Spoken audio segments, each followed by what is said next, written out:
కృపాభరితుడా, నీ ప్రశస్తమైన నామాన్ని బట్టి నిన్ను స్తుతిస్తున్నాను. మీరెంతో నమ్మకమైన దేవుడు.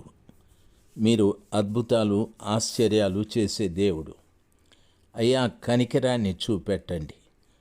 ఆధ్యాత్మికమైన జీవితంలో ఒకరితో ఒకరు పోట్లాడుకుంటున్న రోజులివి.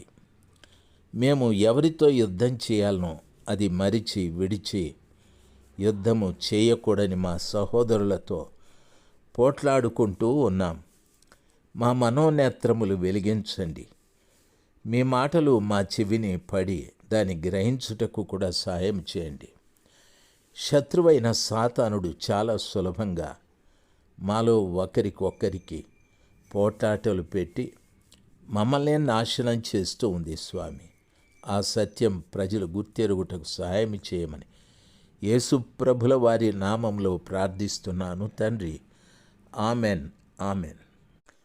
ఆగస్టు మాసం 9వ తారీఖు 2025 సంవత్సరం శనివారం. 2వ దినవృత్తాంతాల గ్రంథము 11వ అధ్యాయము 4వ వచనం. ఈ కార్యము యెహోవా వలన జరుగుతున్నదని యెహోవా సెలవిచ్చుచున్నాడు గనుక బయలుదేరకుండాను మీ సహోదరులతో యుద్ధము చేయకుండాను మీరందరూ మీ ఇండ్లకు తిరిగిపోవుడి అని చెప్పుము.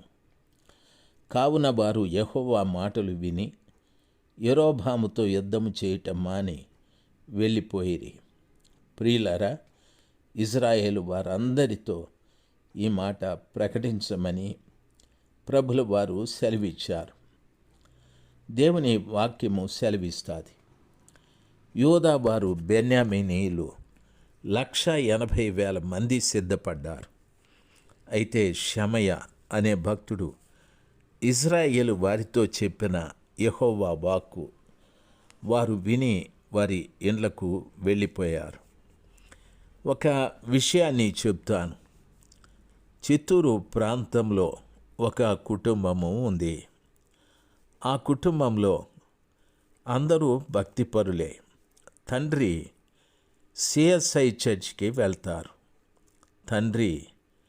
తల్లి వాళ్ళ పెద్దబ్బాయి వాళ్ళ కుమార్తె ది పెంతెకోస్తు చర్చికి వెళ్తారు. తర్వాత ఇంకొకరు వేరే సంఘాలకు వెళతారు. ఆ కుటుంబంలోనే పిల్లలు, తల్లి, తండ్రి 3 సంఘాలకు వెళతారు. నేను ఒక్క రోజున ఆ ఇంటి వారిని అడిగాను, మీలో ఎవరు పరలోకానికి వెళతారు అని. అడిగితే వాళ్ళు అన్నారు, అదంతా దేవుని చిత్తమని అన్నారు. 3 కూడా 3 రకాలు. అయితే ఆ ఇంటి యజమానికి ఆ పెంతెకోస్తు వారన్నా, ఆ పెంతెకోస్తు పాస్టర్ గారన్నా అస్సలు గిట్టదు.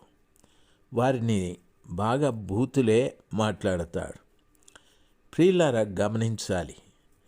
ఈ కుటుంబంలో ఎవరు వెళ్తారు పరలోకానికి? ఆ కుటుంబంలోనే ఒకరికి ఒకరు విరోధాలు.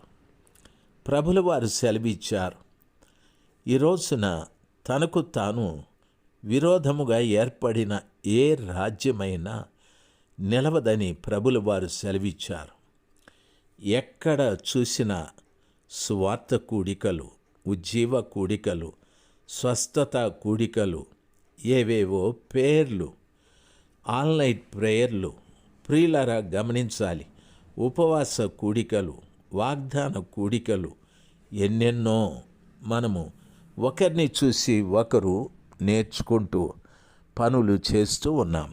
అవి తప్పని నేను చెప్పడం లేదు. అయితే ఒకే కుటుంబంలో 3-4 ప్రత్యేకమైన సంఘాలకు వెళుతున్న వీళ్ళ పరిస్థితి ఏమి? దయచేసి వినాలి. ఆ ఒక్క కుటుంబమే కాదు, ఎన్నో కుటుంబాలలో ఈ రీతిగానే ఉంది. అంటున్నారు కుటుంబంలో, మా సంఘంలో ఇలాగా, మేం వెళుతున్న సంఘం ఇలాగానని. అన్నింట్లో వాళ్ళు కలిసి ఉన్నారు, కానీ భక్తి విషయంలో పోట్లాడుకుంటూ ఉన్నారు.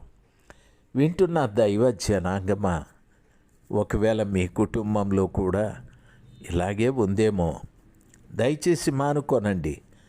షమయ అనే ఆ దైవజనునికి దేవుని వాక్యము ప్రత్యక్షమై, యుద్ధాలు వద్దు, ఇజ్రాయేలు వారితో చెప్పండి, వారి వారి ఇండ్లకు వెళ్ళిపోమని. ఇజ్రాయేలు వారు అంటే ప్రార్థించేవారు. ఈ రోజున ప్రియ దైవ జనాంగమా, సంఘాలకు నా మనవి, ఎంతోమంది మా సంఘం గొప్ప, మా సంఘం గొప్ప అని చెప్పుకుంటూ ఉన్నారు. ఈ రోజున ఆలోచించవలసిన విషయం, భారతదేశాన్ని చూడండి. ఈ భారతదేశంలో ఎంతోమంది నాయకులు ఉన్నారు, ఎన్నో తెగలు కూడా ఉన్నాయి. ఎంతోమంది మన రాష్ట్రంలో బీజేపీ అని, వైఎస్ఆర్ అని, తెలుగుదేశం అని, జనసేన అని రకరకాలు కదా. ఒక్కొక్కరు కూడా వాళ్ళ పార్టీ గురించి చాలా గొప్పగా చెప్పుకుంటూ ఉంటారు. అందులో తప్పేమీ లేదు. అయితే ప్రజలు ఇప్పుడు ఆ పార్టీల కొరకు వాళ్ళ అభిమానం, వాళ్ళ ప్రేమను బట్టి పార్టీల్లో ఉన్న ప్రజలు తన్నుకొని కొట్టుకొని చచ్చిపోతున్నారు.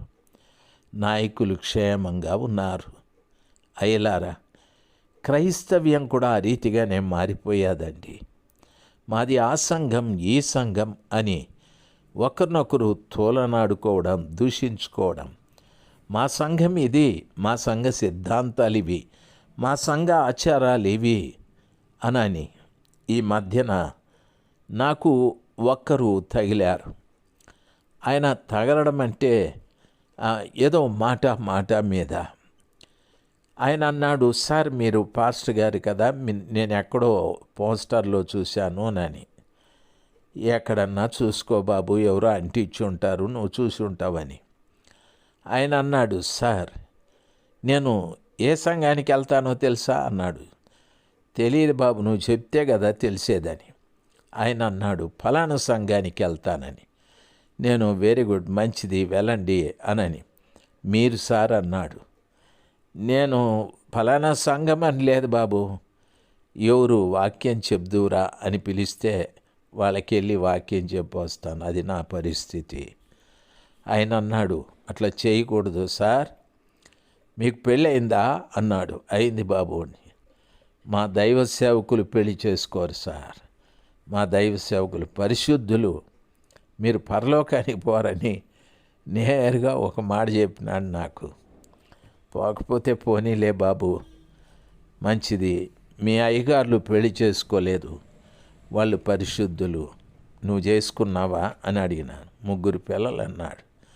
మరి నీ గతి ఏమి అన్నాను. అయ్యగారు వాళ్ళు పెళ్లి చేసుకోలేదు, వాళ్ళు పరిశుద్ధులు, పరలోకానికి వెళ్తారు, నువ్వు పెళ్లి చేసుకున్నావు, నీ గతి ఏమి అంటే ఆయన ముఖం పెట్టుకున్నాడు. దయచేసి గమనించాలి, మనం మాట్లాడే మాటలైనా చెప్పే మాటలైనా కొంచెం అర్థవంతంగా ఉండాలి. మా అయ్యగారు పరిశుద్ధుడు, పెళ్లి చేసుకోలేదు, మంచిదే, అయితే నువ్వు చేసుకున్నావు, నీ గతేమి. దేవుని పిల్లలు ఆలోచించవలసిన విషయం. తర్వాత ఆయన నాతో మాట్లాడటానికి ఇష్టపడలేదు. ఇది ఒక దగ్గర జరిగిన సంభాషణ. ఈ రోజున ప్రత్యేకంగా తనకు తాను విరోధంగా ఏర్పడుతున్నటువంటి క్రైస్తవ సంఘాలు, పోట్లాడుకుంటున్న క్రైస్తవ సంఘాలు, ఆ సంఘంలో జనం ఎక్కువ వస్తున్నారు. నేనేం చేస్తే ఈ సంఘంలోకి జనం వస్తారు అని కొత్త పద్ధతులన్నీ మనము పాటిస్తూ ఉన్నాం. అయ్యా, ప్రభు చెప్పిన మాటలేవైనా, ప్రభు చెయ్యమన్న కార్యాలు ఏవైనా మనం చేస్తున్నామా చూడండి. ఏదో ఒక్క రోజున దేవునికి సంబంధించని ప్రతి పనికి చెక్ అని పడుతుంది. ఒకరోజు ఆగిపోతుంది సార్, ఒక్కరోజు ఆగిపోతుంది. దేవుని బిడ్డలుగా మీకు నా మనవి, ఒక గొప్ప భక్తుడు ఉండేవాడు, బ్రదర్ లారీ అనని. ఆయన ప్రపంచానికి పరిచయమైన గొప్ప దైవ సేవకుడు. అయితే ఆయన కారులో ప్రయాణమైపోతూ ఉంటే మేఘం ఆయన కారు మీద అట్లా పోయేది. ఆయన బాప్తిస్మం ఇవ్వటానికి సముద్రంలోకి దిగితే ఆయన మీద మేఘం నిలబడి ఉండేది. అంత గొప్ప దైవ సేవకుడు. వేల వేల వేల మంది ఆయనను అనుసరించారు. ఆయన ఒక్క రోజున ఈ రీతిగా ప్రకటన చేశాడు, యేసు ప్రభు రాకడ పలానా మాసం, పలానా దినం, పలానా గంటలో ప్రభు రాకడొస్తుంది అంటే అప్పటికే ఆయనను దేవుడిగా భావించిన ప్రజలు అనేక దేశాల వాళ్ళు ఉన్నారు. అందరూ కూడా ఆస్తిపాస్తులు అమ్మేసి డబ్బంతా ఆయన చేతికి చేశారు. అందరూ ఆ తిరునల్వేలి బీచ్లో పెద్ద పందిర్లు వేసి ప్రార్థనలు ఆఖరికి గర్భంతో ఉన్న తల్లులు కూడా అబార్షన్ చేయించుకున్నారు. మేము గర్భంతో ఉంటే ఎక్కడ వెళతామో లేదో, ప్రభు రాకడలో ఎత్తబడతామో లేదో అని ఎంతోమంది వారి ఆస్తులన్నీ అమ్మి ఆయనకి ఇచ్చేశారు. ప్రియులారా, ఇండ్లు కూడా అమ్మేసుకున్నారు. ఎందుకంటే మేము ప్రభు దగ్గరికి వెళ్ళిపోతామని. అన్ని గొప్ప అద్భుతాలు ఆయన చేశాడు. ప్రజలందరూ ఆ రోజు రానే వచ్చేది, ఆ గంట రానే వచ్చేది. ఆ గంట దాటిపోయి మరో గంటలోకి వెళ్ళేది, మరో దినంలోకి వెళ్ళేది. అందరు అంటున్నారు, బ్రదర్ లారీ ఎక్కడ ప్రభు రాకడ రాలేదోనని. అందరికీ భయం పుట్టేది. ఇళ్ళు పోయాయి, ఆస్తులు పోయాయి, గర్భం పోయాది, డబ్బు అంతా ఇచ్చేసాం. మా గతేమి, మా పరిస్థితి ఏమిని అనేక బయట దేశాల వారు కూడాను. ఆయన చేసింది ఏమిటంటే ఆయన ఒకే మాట అన్నాడు, నేనే రాముణ్ణి, నేనే కృష్ణుణ్ణి, నేనే యేసుని, నేనే అల్లాని, నేనే ఈశ్వర్ని అని మొదలుపెట్టాడు. నేనే యేసుని అని. దైవ జనాంగమా, అన్ని గొప్ప కార్యాలు చేసి లక్షల మందిని నేను ప్రభు దగ్గరికి నడిపించానని చెప్పిన ఆయన ఏండ్ల తరబడి ప్రభువు మాటల్ని చెప్తూ నడిపించిన ఆయన ఈ రోజున ఏమైపోయాడు తెలుసా? అన్నీ నేనే అని ఒక్క మాటతో అందరినీ వెనక్కి పంపించి అందరినీ బికారిగాల్ని చేసేశారు. చాలామంది పోలీస్ కంప్లైంట్లు ఇచ్చారు, కానీ ఎవరికి ఏ విధంగా ఆ డబ్బును తిరిగి వాపసు ఇవ్వాలి? ఏడ్పు దుఃఖాలతో వెనక్కి వెళ్ళిపోయారు. పోరాటం. దయచేసి ఇటువంటి పోరాటాలు ఇంకా జరుగుతూనే ఉన్నాయి. ఆలోచించండి. దేవుడు ఆ జ్ఞానం మీకు ఇచ్చునుగాక. 4వ వచనం పూర్తయ్యాది. ఆమేన్.